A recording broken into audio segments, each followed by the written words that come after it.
Hi guys, good morning. Welcome to another episode of Clangin and Bangin with Mikey, episode 113. And today it's actually the whole month of March is Cerebral Palsy Awareness Month. And what I do every year, I look up data on cerebral palsy, not just during March, but just in general because it's what I have, right?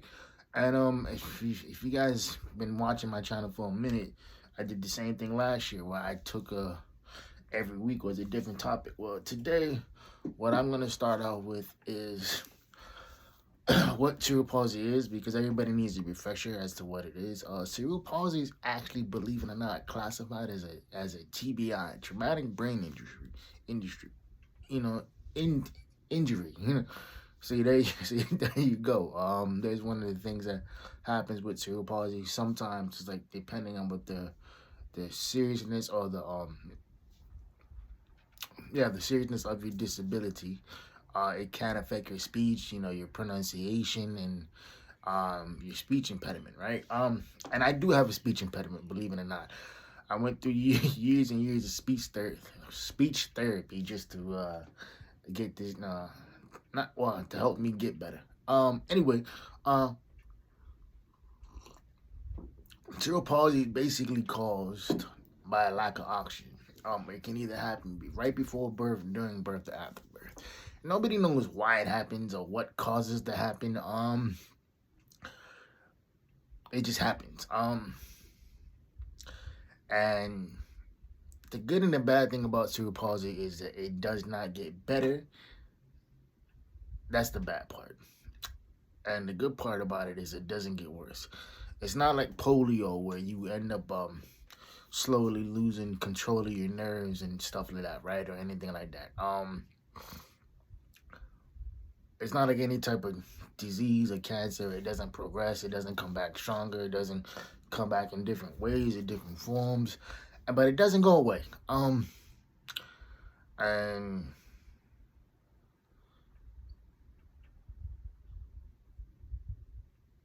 it's difficult for kids.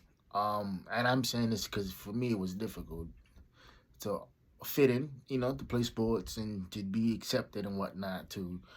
I used to wear what they call leg braces, right? I used to call them UFOs, and they were these, as you guys, leg braces where you haven't put them into your shoe and whatnot and everything. And I wore them from, I want to say,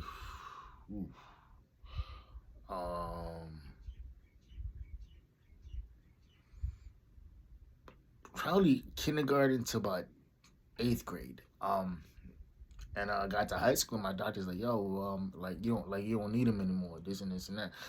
And I kind of felt like, okay, cool. I can actually, quote unquote, be normal, right? I can quote unquote fit in. Because for me, I never really knew nothing was wrong with me until it was pointed out. And when I say pointed out, I mean basically teased. And with that being said, when I was teased, bro, it turned me into an asshole. My sense of humor is so fucked up that that nothing can offend me, and even if some shit does offend me, I'll come back with you with something 10 times worse, in my head than what you said to me. But yeah, man, getting back to cerebral palsy, it affects. Matter of fact, let me look at the numbers real quick, because I don't want to get this wrong. Cerebral palsy, birth.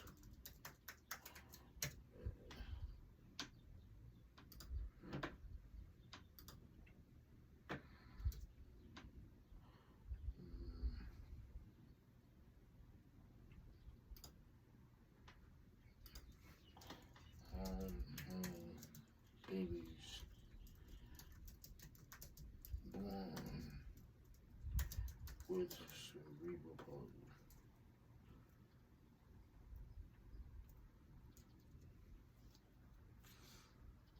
So according to Google, this is the results from cerebralpalsyguidance.com. I don't know how accurate this is, but it says around 764,000 people in the U.S., including children, have at least one symptom of cerebral palsy.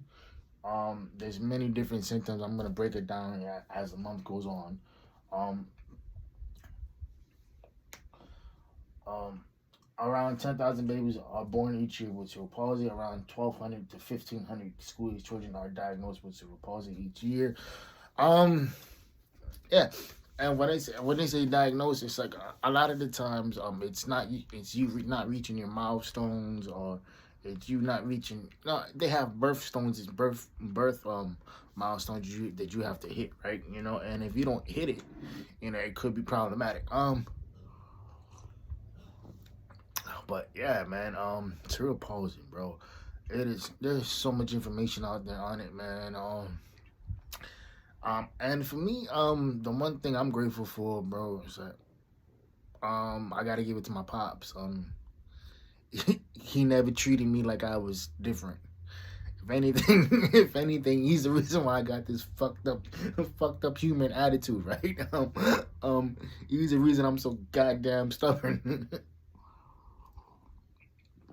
And yeah, man, and so with that being said, cerebral palsy, bro, is just so much information on there too. I would encourage all you guys to go on there, to go on Google and look up some. There you go. See, there you go. Sometimes my brain gets too excited and my mouth can't keep up with the speech, from my brain to my mouth. And I encourage you guys to go out there and look at some information and see what else is out there, in terms of CP. I mean, not just CP in general, but other things, different variations of any type of disability, or any type of disease that you're curious about. You know what I mean? So, and but yeah, man, getting back to me in my childhood, bro. I grew up in the '90s, put it that way. And kids in the '90s, they weren't. We were assholes. And we, bro, it was savage, because it's like you had and I was always into shit like Pokemon cards, Pogs. I was mad competitive, bro. I hated to lose, and partly because it's like I just didn't want people making fun of me. There used to be this one real popular game. A game is called Mancala. I think it was called Mancala, and and I remember, I don't know who I was playing, but I was playing somebody, and like I said, I didn't like to lose, and so and I just, I don't want to say because of my disability I was aggressive with it, but how I was raised was basically made me aggressive. And what I mean by that is like I just I just didn't quit. Man, I didn't whine. I didn't ask. Oh, say, oh, woe was me, all this other shit. Like some of the shit that people would say or do just because, right?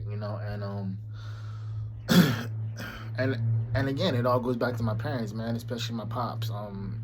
He never he never coddled me, but at the same time, he let me have it too. Like like when I was fucking up, he'd be like, yeah, like, hey, bro, let's get it together now. This and this and that.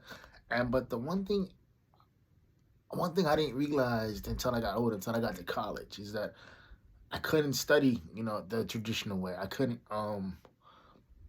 you know, I didn't, I, I couldn't sit in class and just take notes and just, and and just write shit down and look at it. I had to visually hear it and physically see it. So what I started doing, I started to record my lectures.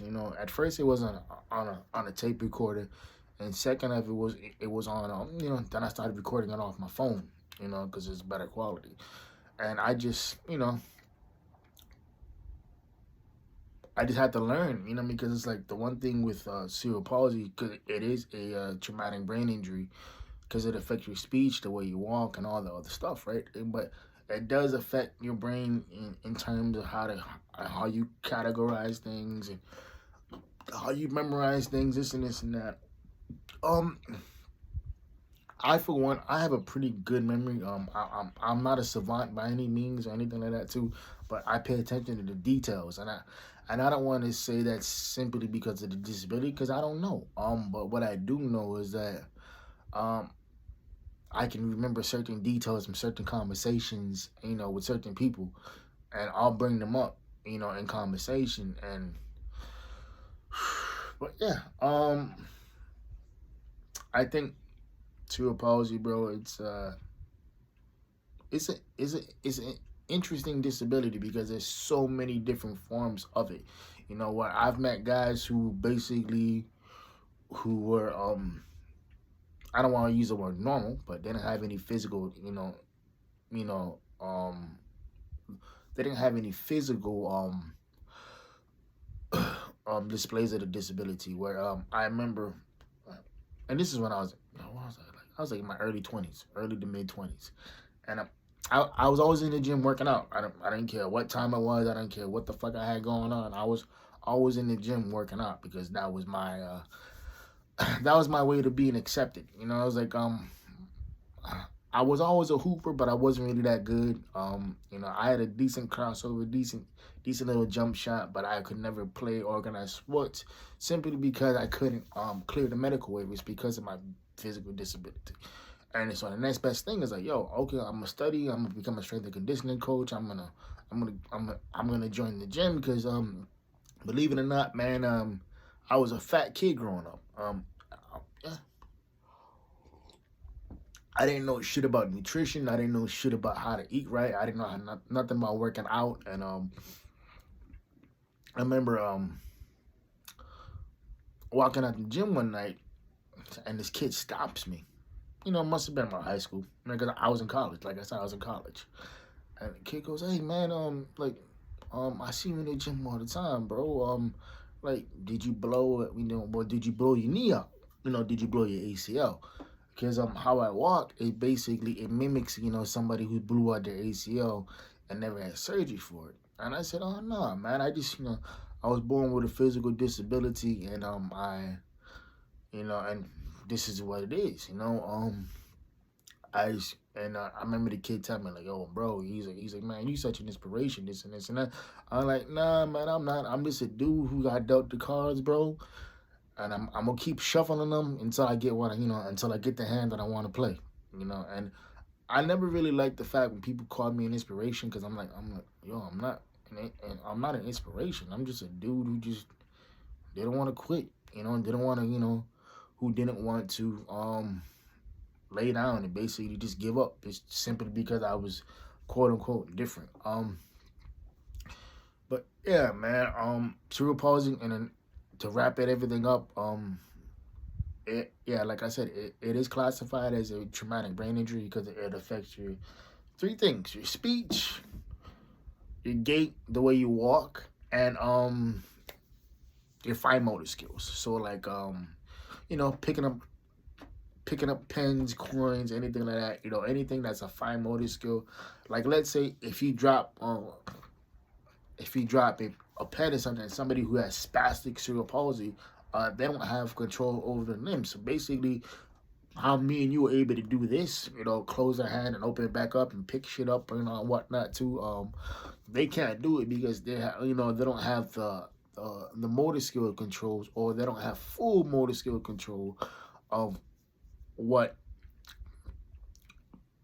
of other of the extremities, Um, so yeah, everything about cerebral palsy, man. It's like I said, there's so much information out there, bro, and it's something that everybody should look up, and just to educate themselves on too, because it's crazy because people think it's a disease and it's not, you know. But yeah, it's just something that the more you educate yourself on, the better understanding you'll have, and the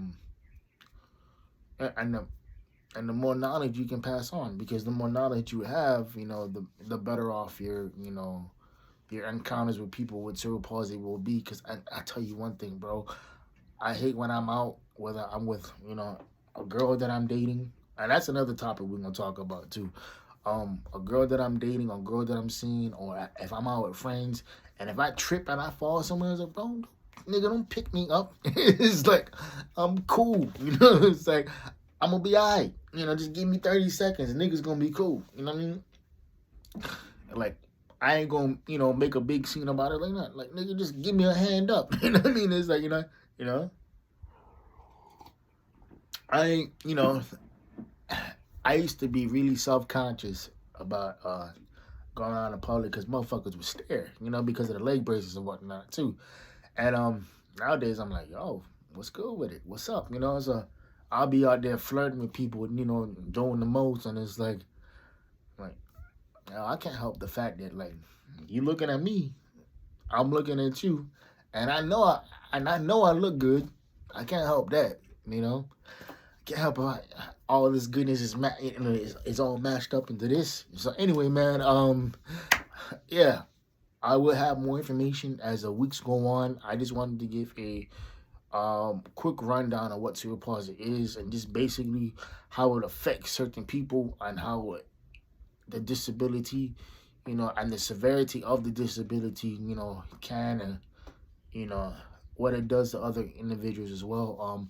This is about 17 minutes of your life that you won't get back. Hope y'all keeping the 4 P's, private player, positive pushing. I'll see y'all next week. Love y'all, ghosts, and like I always say, know your worth. Peace.